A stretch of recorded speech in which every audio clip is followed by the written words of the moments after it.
7:33, everybody, and there were at least 4 federal agencies providing security at the White House Correspondents' Dinner on Saturday. I saw them there. Yeah, that's right. So the TSA had the metal detectors, FBI agents were at multiple checkpoints, along with the Secret Service and drug enforcement agents in tactical gear, not to mention local authorities as well. So security specialist and former NYPD Deputy Commissioner Tariq Shepard is joining us this morning with his assessment of how the gunman managed to get so close to the ballroom. Good morning, Tariq. So great to have you here.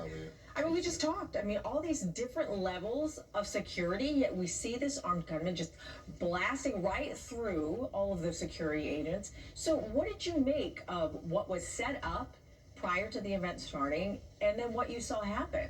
Well, the first thing you think of is, how does he get this close? And so the first thought that came to my mind is either he was staying at the hotel, because this is not a situation where the hotel is bought out and it's a sterile environment. Right. The hotel is still active.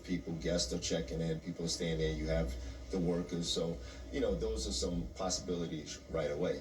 And yes, there are a lot of agencies that are helping to secure. It's the Secret Service is the primary.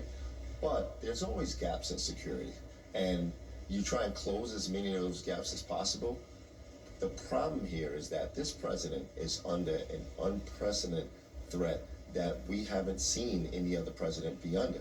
And the pressure that people are putting on securing him is really unprecedented.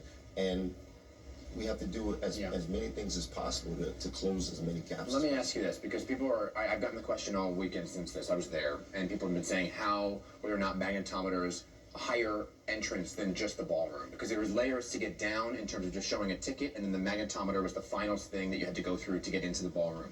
But I was a guest at that hotel as well. You check in, you go to your room with your bags and so on and so forth. People were saying, well, shouldn't they have checked all the guests?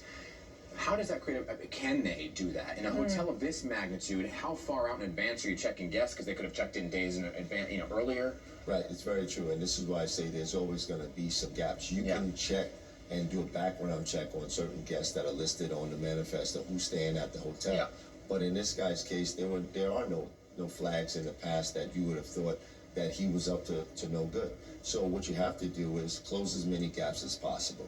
Where are the places that people can enter and exit from? Where are the open spaces? Where is the ventilation system? All these places that someone can do who's up to no good can either enter this event or contribute something in a nefarious way. You have to try and close those gaps. The Secret Service, this is what they do. They are the best at what they do, but even the pros can make a mistake. But they're in charge of protecting their primary subject, right? So each person that was in that room has their own Secret Service detail. Are the Secret Service the ones who maintain the perimeter outside, or is that DC Police or other agencies? Yes, they're all working together. So you have to remember, the Secret Service also has a uniform division that usually you'll find them doing screening and coming in and out of places, but they also work with other agencies to do things like secure entry and exit points, to work the perimeters. The Secret Service is the primary for the dignitary protection, but that's why they're walking together. Can you lay it all out for us, because you've handled similar kind of events like this when you were a part of the NYPD? What happens? Like walk us through the steps of setting up the security for an event like this with so many dignitaries. Well, the first thing you're going to do is you're going to look at the schematics and the layout of the place and see, where do you think you need people at? And then you start to now add in everything that they want during the event. Where does the president want to come in at? Where are people going to be sitting at? And when you start to lay all that out, it starts to let you know where you have to put people, all right? And then now you have your security in place. That doesn't mean that there's not going to be gaps, because you know that when people are checking in, they want this to be easy, they want it to be seamless. There's a lot of high-profile guests coming in here, so you're still trying to keep the environment as safe as possible, but you also want the experience to be enjoyable for the people who are coming. And that balance sometimes is difficult to maintain. And for hotel guests who are not part of the event. But there's so many layers. This is a very interesting hotel because it's built on a hill, and there's layered approaches to it with different escalators. And there's also parties that were happening before the White House Correspondents' Dinner, held by various news agencies that people are invited to but don't have tickets to the dinner. So there's thousands of people in this space prior to that. My question kind of goes to, now the moment something happens, you're in this room, there's only a few exits. I think for the moment, nobody in the room knew what was going on because the Secret Service were coming with their long guns drawn to protect their dignitaries. They're jumping on top of people to protect them, and so people were thought, well, is there a person in the room? Can you talk about the moment something goes wrong like this, kind of how to get people out of the space? Yeah, well, we know now that this gentleman was acting alone.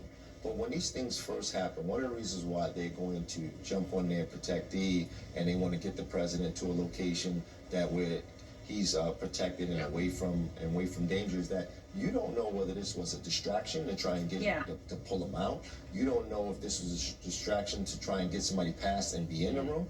You don't know if somebody has slipped security and they actually are present in the room. So even when you hear the shots that are going off, some people may not even know what's going on out there, depending on what level you had of communications, what you heard. You're just hearing gunshots, and people are going to react. And they did a courageous thing by going and jumping on top of. This is what they do. So there's always going to be gaps. I think that this president is under an unprecedented threat, and this is the 4th attempt on his life. Yeah. And this is not going to stop. And so the Secret Service is going to continuously have to review past plans to even put additional layers in, because he is not the same as many other presidents that we had. Yeah. This is, you only have to get lucky one time. And luckily this guy didn't come running up with an explosive device on him. And thank God that the Secret Service agent that he shot is okay. Yeah, so I think it goes without saying that protocols will be changing. Yeah, I think that the protocols in place, there's been gaps before. It's not like this group of Secret Service is not doing as good as prior. Yeah. There were always gaps in security. It's just that they're being exposed more because of the threat that this president is under. Tariq, good to talk to you as always. It could have been a lot worse, and that thought has gone through my mind many times this weekend. From Harlem Ridge Drivers, great to have you as always with your insight. Appreciate Good to see you. All right, everybody, with that, we'll be right back.